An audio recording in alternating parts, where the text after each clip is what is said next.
तर विद्यार्थ्यांनो एखाद्या स्पेशल आणि फ्रेश या सुपर क्लासमध्ये आपले रोजच्या सारखेच मनापासून स्वागत आहे। सुपर क्लासमध्ये आज आपण येणाऱ्या सर्व भरतीसाठी अतिशय महत्त्वाचे आणि इम्पॉर्टंट असणारे जनरल नॉलेज पाहणार आहोत, कव्हर करणार आहोत आणि त्या कारणास्तव आपल्या सर्वांना या सुपर क्लासला सुरूपासून शेवटपर्यंत नक्कीच पाहायचं आहे, ही सर्वप्रथम रिक्वेस्ट आहे।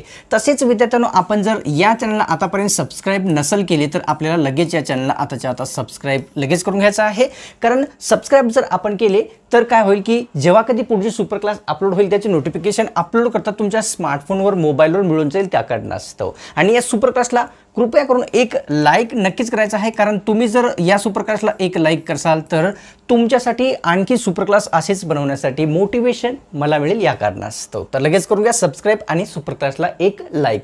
सुपर क्लासला सुरुवात करूया। सर्वात पहिला प्रश्न कव्हर करूया, घेऊया की काय आहे, कोणता रक्तगट फक्त 1% लोकांमध्ये आढळतो ते विचारलेलं आहे। फक्त 1% लोकात कोणता रक्तगट असतो? AB मायनस रक्तगट, B प्लस रक्तगट किंवा O प्लस रक्तगट किंवा AB प्लस रक्तगट। तर ऑप्शन क्रमांक विद्यार्थ्यांनो 1 योग्य आहे। AB मायनस हा जो रक्तगट आहे फक्त 1% लोकांमध्ये असतो। आता हा जो रक्तगट आहे आपल्या भारतातील किती % लोकांमध्ये असतो? तर विद्यार्थ्यांनो 2% लोकांमध्ये भारतामध्ये हा रक्तगट अवेलेबल आहे। तसेच या ठिकाणी AB प्लस जो विद्यार्थ्यांनो रक्तगट आहे हा देखील एक रिअर रक्तगट असतो, जो की खूप कमी लोकांमध्ये आपल्याला पाहावयास मिळतो। तर घेऊया पुढचा प्रश्न आपल्या समोर काय राहील ते। प्रश्न दुसरा काय आहे बघूया। पहिली भारतीय शिक्षिका म्हणून खालीलपैकी कोणास ओळखले जाते ते आपल्याला सांगायचं आहे। पहिली भारतीय शिक्षिका कोणास म्हणतात? ऑप्शनमध्ये काय आहे विद्यार्थ्यांनो? सावित्रीबाई फुले, रमाबाई रानडे, एनी बेझंट किंवा पंडिता रमाबाई। ऑप्शन क्रमांक 1 योग्य आहे। सावित्रीबाई फुले यांना जे आहे पहिली भारतीय शिक्षिका, महिला शिक्षिका म्हणून ओळखले जात असते। तर घेऊया पुढचा प्रश्न। प्रश्न तिसरा या ठिकाणी घेऊया। गर्भवती स्त्रियांमध्ये मुख्यतः कशाचे प्रमाण कमी असते ते आपल्याला ओळखायचं आहे। गर्भवती स्त्रियांमध्ये विचारलेलं आहे की कशाचे प्रमाण कमी असते? कॅल्शियम, लोह, वरील दोन्ही किंवा प्रथिने। तर ऑप्शन क्रमांक किती? 3 योग्य राहणार आहे। वरीलपैकी दोन्हीही म्हणजेच लोहाचे तसेच कॅल्शियमचे प्रमाण विद्यार्थ्यांनो कोणामध्ये? तर गर्भवती स्त्रियांमध्ये कमी असलेले आपल्या सर्वांना दिसून येते। घेऊया पुढचा प्रश्न। तर प्रश्न या ठिकाणी चौथ्या क्रमांकाचा असा आहे, तपकिरी व करडी मृदा कोणत्या नदींच्या खोऱ्यामध्ये आढळते ते विचारलेलं आहे। 2 प्रकारची मृदा विचारलेली आहे की तपकिरी तसेच करडी, वर्धा वैनगंगा, गोदावरी वैनगंगा किंवा तापी पूर्णा। ऑप्शन क्रमांक किती? 1 योग्य राहणार आहे। वर्धा तसेच वैनगंगा या 2 नद्यांच्या खोऱ्यामध्ये तपकिरी तसेच करडी मृदा असलेली आपल्या सर्वांना आढळून येते। तर विद्यार्थ्यांनी घेऊया पुढचा प्रश्न। प्रश्न 5व्या क्रमांकाचा असा आहे, हरिश्चंद्रगडाला कोणत्या राज्याचे महाबळेश्वर म्हणतात ते आपल्याला सांगायचं आहे। ठिकाण आहे हरिश्चंद्रगड, या ठिकाणाला कोणत्या राज्याचे महाबळेश्वर म्हणतात? अहमदनगर, जालना, भंडारा किंवा उस्मानाबाद। ऑप्शन क्रमांक 1 योग्य आहे। अहमदनगर आताचे सध्याचे जिल्ह्याचे नाव दिलेले आहे विद्यार्थ्यांनो ते काय आहे? अहिल्यानगर असे करण्यात आलेले आहे। अहिल्यानगर नवीन नाव झालेले आहे अहमदनगरचे, लक्षात घ्यायचं आहे। तर घेऊया पुढचा प्रश्न काय राहील ते।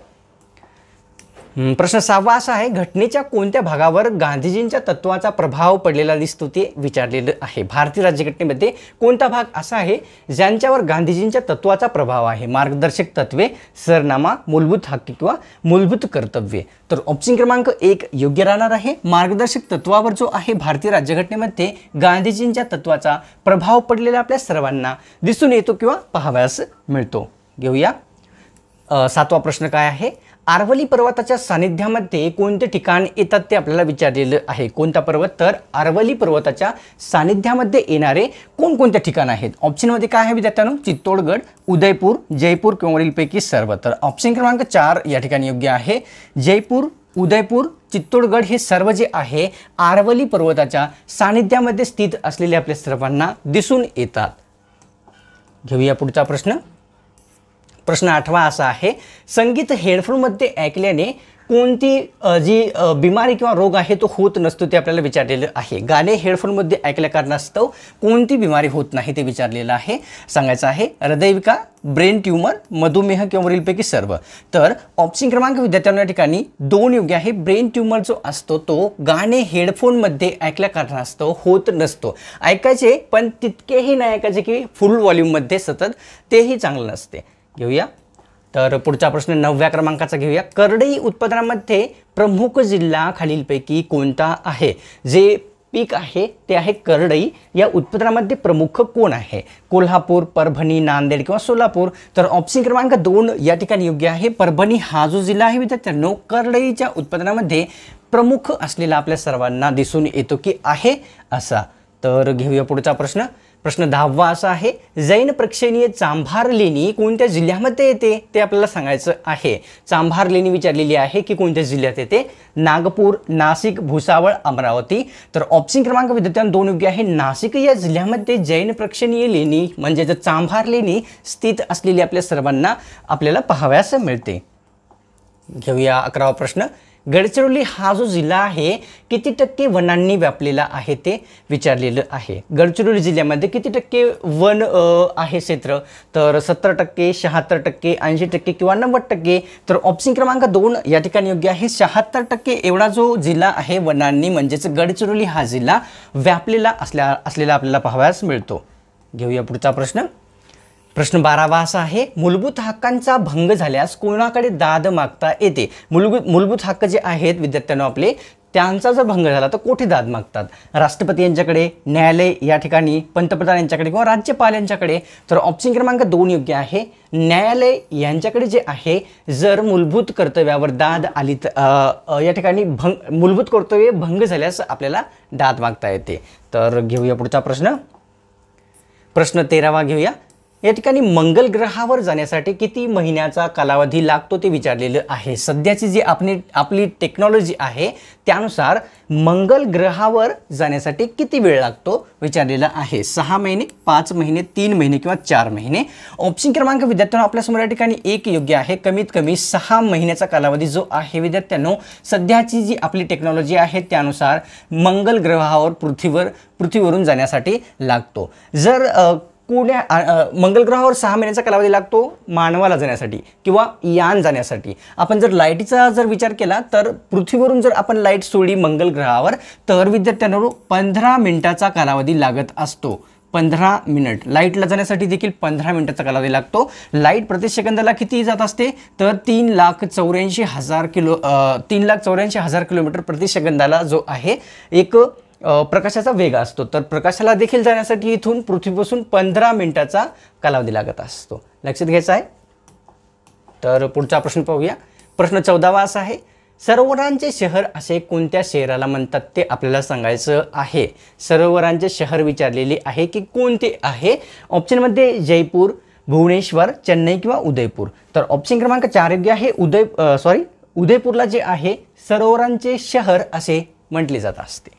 तर घेऊया पुढचा प्रश्न. प्रश्न 15वा विद्यार्थ्यांनो असा आहे, राज्यातील प्रशासन घटनात्मक पद्धतीने चालत नसेल तर पुढीलपैकी काय होऊ शकते किंवा होईल ते आपल्याला विचारलेलं आहे. कोणत्याही राज्यातील प्रशासन घटनात्मक पद्धतीने चालत नसेल तर काय होते? ऑप्शनमध्ये दिलेले आहेत जागतिक अशांतता, राष्ट्रपती राजवट, वरीलपैकी सर्व किंवा सामाजिक अशांतता. तर ऑप्शन क्रमांक 2 योग्य आहे. कोणत्याही राज्यातील जर प्रशासन घटनात्मक पद्धतीने चालत नसेल तर त्या ठिकाणी राष्ट्रपती राजवट ही लागू केली जात असते. तर घेऊया पुढचा प्रश्न विद्यार्थ्यांनो. 16वा प्रश्न असा आहे, राष्ट्रपती राजवटीचा जो कालावधी आहे सामान्यतः किती महिन्याचा असतो किंवा असू शकतो ते विचारलेलं आहे. सामान्यतः राष्ट्रपती राजवटीचा कालावधी विचारलेला आहे. 6 महिने, 5 महिने, 4 महिने किंवा 3 महिने? तर ऑप्शन क्रमांक 1 योग्य आहे. सामान्यतः 6 महिन्याचा कालावधी जो असतो राष्ट्रपती राजवटीचा असतो. त्या ठिकाणी वाढ जर करायची असेल तर संसदेमार्फत या ठिकाणी करण्यात येते किंवा करू शकते संसद. घेऊया पुढचा प्रश्न. सरिस्का राष्ट्रीय उद्यान खालीलपैकी भारतातील कोणत्या राज्यामध्ये स्थित आहे ते विचारलेलं आहे. राष्ट्रीय उद्यानाचं नाव म्हणजेच सरिस्का राष्ट्रीय उद्यान छत्तीसगड, गुजरात, राजस्थान किंवा मणिपूर? तर ऑप्शन क्रमांक विद्यार्थ्यांनो 2 योग्य आहे. गुजरात या राज्यामध्ये जे आहे गुजरात नाही, राजस्थान या राज्यामध्ये विद्यार्थ्यांनो सरिस्का राष्ट्रीय उद्यान स्थित असलेले आपल्या सर्वांना पाहावयास मिळते. तर घेऊया पुढचा प्रश्न. प्रश्न 18वा असा आहे, ॲनिमियाचे निदान करताना रक्ताच्या तपासणीसाठी काय वापरतात ते आपल्याला विचारलेलं आहे. ॲनिमिया या रोगाचे निदान करण्यासाठी रक्ताच्या तपासणीसाठी काय वापरतात ते विचारलेलं आहे. ब्लिचिंग पावडर, मोरचूद, तुरटी किंवा वरीलपैकी सर्व? तर ऑप्शन क्रमांक दोन योग्य आहे विद्यार्थ्यांनो. मोरचूत जे आहे ॲनिमियाचे निदान करताना रक्ताच्या तपासणीसाठी वापरले जात असते. तर पाहूया पुढचा प्रश्न. प्रश्न असा आहे, नांदेड जिल्हा कोणत्या धर्मातील नागरिकांचे तीर्थक्षेत्र आहे ते आपल्याला सांगायचं आहे. नांदेड जिल्हा विचारलेला आहे की कोणाचे तीर्थक्षेत्र आहे. बौद्ध धर्मातील नागरिकांचे, शीख धर्मातील नागरिकांचे, जैन धर्मातील नागरिकांचे किंवा ख्रिश्चन धर्मातील नागरिकांचे. तर ऑप्शन क्रमांक 2 योग्य आहे. शीख धर्मातील नागरिकांचे तीर्थक्षेत्र म्हणजेच नांदेड हा जिल्हा असलेला आपल्या सर्वांना दिसून येतो. तर घेऊया पुढचा प्रश्न. प्रश्न 20वा असा आहे, क्षेत्रफळाच्या दृष्टीने सर्वात लहान राज्य कोणते आहे ते विचारलेलं आहे. दिलेल्या पर्यायापैकी क्षेत्रफळाच्या दृष्टीने लहान राज्य विचारलेली आहे. त्रिपुरा, गोवा, वरील दोन्ही किंवा राजस्थान. तर नॉर्मली सर्वांना माहितीच असेल की या ठिकाणी ऑप्शन क्रमांक 3 योग्य आहे. गोवा तसेच त्रिपुरा हे दोन राज्य जे आहे क्षेत्रफळाच्या दृष्टीने सर्वात लहान आहेत. तर या ठिकाणी त्रिपुरा जे आहे विद्यार्थ्यांनो 3ऱ्या क्रमांकाचे सर्वात लहान आहे. गोवा हे जे आहे हे 1ल्या क्रमांकाचे सर्वात लहान आहे. तर या ठिकाणी आणि ठीक आहे, चला बरोबर आहे. आणि 2ऱ्या क्रमांकाचे कोणते आहे जे की सर्वात लहान आहे, तर ते आहे विद्यार्थ्यांनो ते राज्य आहे सिक्कीम, जे की 2ऱ्या क्रमांकाचे सर्वात कमी क्षेत्रफळ असलेले राज्य येते. तर हा डेटा लक्षात घ्यायचा आहे. पुढचा प्रश्न कव्हर करूया. कोणत्या ठिकाणी उच्च न्यायालय उपस्थित नाही ते विचारलेलं आहे. दिलेल्या पर्यायामध्ये जे राज्य आहे त्या राज्यामधील कोणत्या राज्यामध्ये उच्च न्यायालय नाही. ऑप्शनमध्ये आहे मिझोरम, गोवा, अरुणाचल प्रदेश. तर ऑप्शन क्रमांक 4 योग्य आहे विद्यार्थ्यांनो. वरीलपैकी सर्वच म्हणजे अरुणाचल प्रदेश, गोवा, मिझोरम या तिन्ही राज्यामध्ये काय आहे उच्च न्यायालय उपस्थित नाही. या सर्व राज्यांना इतर राज्याचे न्यायालय या ठिकाणी प्रदान केलेले आहे. आगा खान पॅलेस कोणत्या जिल्ह्यामध्ये किंवा शहरामध्ये स्थित आहे आपल्याला विचारलेलं आहे. अतिशय प्रसिद्ध आहे आगा खान पॅलेस. हे कोणत्या जिल्ह्यात येते. मुंबई, पुणे, जालना, अमरावती. तर ऑप्शन क्रमांक 2 योग्य आहे. पुणे या शहरामध्ये आगा खान पॅलेस स्थित असलेले आपल्या सर्वांना दिसून येते. तर घेऊया पुढचा प्रश्न.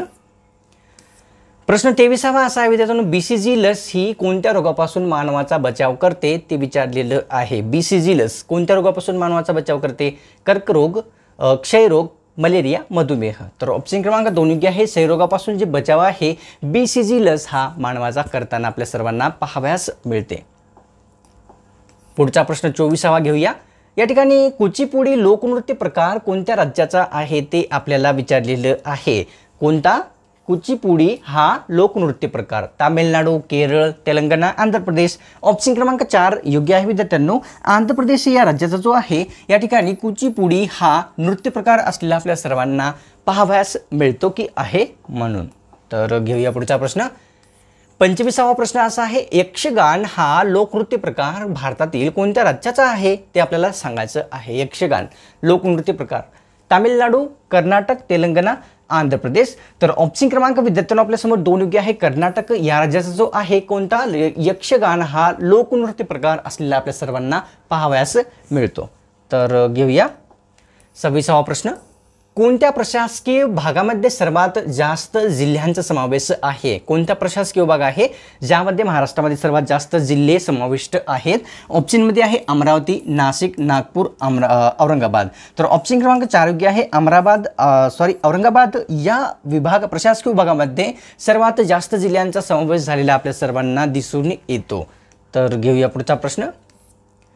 प्रश्न 27वा असा आहे, मानवाच्या शरीरातील सर्वात पातळ त्वचा कोणती असते ते विचारलेलं आहे. सर्वात पातळ असलेली त्वचा कोणती आहे. पापणी, कान, नाक किंवा वरीलपैकी सर्व. ऑप्शन क्रमांक 1 योग्य आहे. पापणी ही जी त्वचा आहे मानवी शरीरातील सर्वात पातळ असलेली एक त्वचा किंवा एक अवयव असलेला आपल्या सर्वांना दिसून येतो. प्रश्न 28वा असा आहे, ताराबाई शिंदे ह्या कोणत्या जिल्ह्यातील होत्या ते आपल्याला सांगायचं आहे. ताराबाई शिंदे यांच्याविषयी एक प्रश्न विचारलेला आहे की कोणत्या जिल्ह्यातील होत्या. अमरावती, जालना, बीड, बुलढाणा. तर ऑप्शन क्रमांक 4 योग्य आहे. बुलढाणा जिल्ह्यातील ताराबाई शिंदे ह्या महिला व्यक्ती असलेल्या आपल्या सर्वांना दिसून येतात. घेऊया पुढचा प्रश्न. प्रश्न 29वा असा आहे, ब्रॉन्झ मेडलमध्ये तांब्याचा समावेश किती टक्के केलेला असतो ते विचारलेलं आहे. ब्रॉन्झ मेडल जे असते त्यामध्ये तांब्याचा जो समावेश आहे किती % असतो. 90, 80, 70, 60. तर ऑप्शन क्रमांक 1 योग्य आहे. 90% जो आहे ब्रॉन्झ मेडलमध्ये कशाचा, तर तांब्याचा समावेश असतो. म्हणजे तांब्यापासून 90% हा ब्रॉन्झ मेडल तयार केलेला असतो. घेऊया पुढचा प्रश्न. सुवर्णरेखा या नदीवर खालीलपैकी कोणता धबधबा स्थित आहे आपल्याला विचारलेलं आहे. नदीचं नाव आहे सुवर्णरेखा. तर ऑप्शनमध्ये धबधबे कोणते आहेत, चित्रकूट धबधबा, हुंडरू धबधबा, धुवाधार धबधबा किंवा चोलिया धबधबा.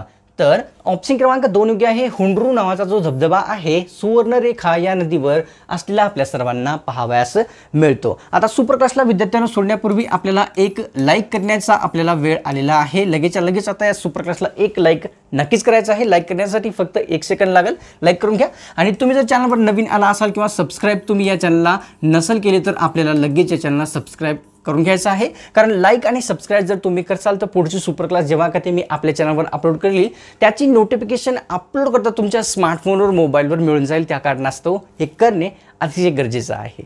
तर मिळतो कोणा स्पेशल आणि फ्रेश सुपर क्लासमध्ये.